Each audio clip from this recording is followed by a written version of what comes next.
कुरान से 26 आयतों को हटवाने के लिए सुप्रीम कोर्ट में याचिका दाखिल करने को लेकर शिया वक्फ बोर्ड के पूर्व चेयरमैन वसीम रिजवी का विरोध तेज होता जा रहा है। कल लखनऊ में हुए मुसलमानों के सम्मेलन में उन्हें इस्लाम से बाहर करने का ऐलान किया गया और ये भी ऐलान हुआ कि मुल्क के किसी भी कब्रिस्तान में न तो उन्हें दफन होने दिया जाएगा और न ही मुल्क का कोई मौलाना उनके जनाजे की नमाज पढ़ेगा। वसीम रिजवी ने सुप्रीम कोर्ट में एक याचिका दाखिल कर कहा है कि कुरान की 26 आयतें आतंकवाद सिखाती हैं, इसलिए उन्हें कुरान से निकाल दिया जाए। उनका दावा है कि ये आयतें बाद में जोड़ी गई हैं। इस बीच देर रात लखनऊ में वसीम रिजवी की हियाती कब्र को भी तोड़ दिया गया। हियाती कब्र उन कब्रों को कहते हैं जिसे लोग अपनी जिंदगी में अपनी पसंद की करबला या कब्रिस्तान में पहले से कब्र का पैसा देकर बुक करवा लेते हैं। हम अकेले एक तरफ है और पूरा इस्लामिक वर्ल्ड एक तरफ है, लेकिन हमें इसकी कोई फिक्र नहीं, कोई परवाह नहीं। हमारे भाई, हमारे बीवी, हमारे बच्चे, हमारे रिश्तेदार सब हमको छोड़ के जा रहे हैं, इसलिए हम भी किसी के जाने की कोई परवाह नहीं करते। हम खुश हैं कि हम हक पर हैं।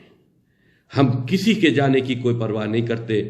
हम वसीयत भी करते हैं कि जब भी हमारा इंतकाल हो जाए तो मेरे पास 4 मेरे ऐसे दोस्त हैं, हो सकता है वो हमारे इस मामले कुरान शरीफ के मामले से हमसे सहमत ना हो, लेकिन वो हमारे जाती दोस्त हैं जो हमको कब्रिस्तान तक पहुंचा सकते हैं। हम इस लड़ाई को आखिरी दम तक लड़ेंगे और जब तक लड़ेंगे जब तक हम जिंदा हैं।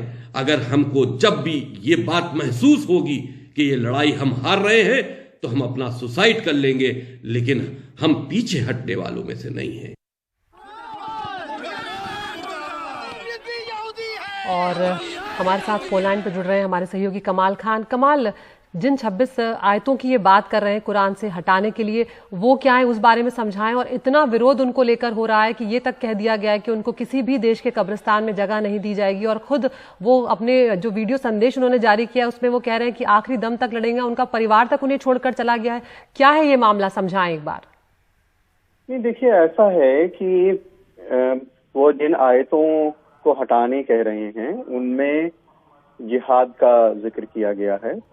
और जिहाद मोटे तौर पे 3 तरह के होते हैं। एक जिहाद वो है जब मतलब दुश्मन के खिलाफ, आतताइयों के खिलाफ जंग करना, और उसमें ये बंदिश है कि आप हमला पहले नहीं करेंगे, आप हमला दुश्मन पे तब करेंगे जब वो आपके ऊपर हमला कर दे, पहले किसी पे हमलावर नहीं होना है। और दूसरा जिहाद है सेल्फ प्यूरिफिकेशन के लिए, कि आपके अंदर की जो बुराइयां हैं, अहंकार है, गुरूर है, तकब्बुर है, जिस तरह की आपके अंदर के जो भी बुराइयां हैं उनके खिलाफ जिहाद करना, अपने को शुद्ध करने के लिए, सेल्फ प्यूरिफिकेशन के लिए। तो कुरान की बहुत सारी आयतें ऐसी हैं। दरअसल कुरान 1500 साल पहले लिखी गई है या अवतरित हुई, जैसा मुसलमानों का विश्वास है। और उसमें बहुत सारी चीजें ऐसी हैं जो उसके 100-200 साल पुराने इतिहास के संदर्भ में कही जा रही हैं। तो जब तक उसकी पृष्ठभूमि ना समझी जाए, उसका पस मंजर ना समझा जाए, कुरान की आयतों को समझना नामुमकिन है। तो बहुत सारे लोग जो कुरान पे विश्वास नहीं रखते हैं और उसके विरोधी हैं, वो ये कहते रहे हैं कि कुछ आयतों को लेकर के कि ये हिंसा सिखाती हैं, जबकि जो इस्लाम के विद्वान हैं वो उसका इंटरप्रिटेशन करके बताते हैं कि इसका रेफरेंस कॉन्टेक्स्ट ये है, दरअसल ये हिंसा नहीं, ये बात कह रही है।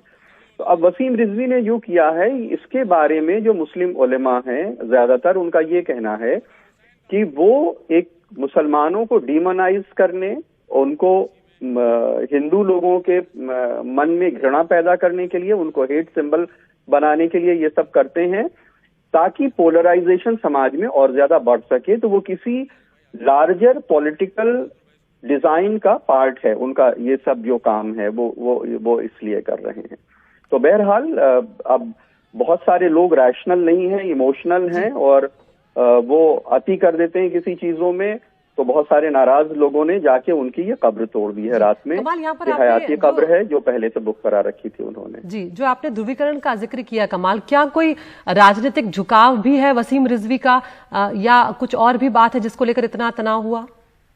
नहीं, देखिए वो बहुत सारे लोगों से जुड़े हुए हैं, संघ के लोगों से जुड़े हुए हैं।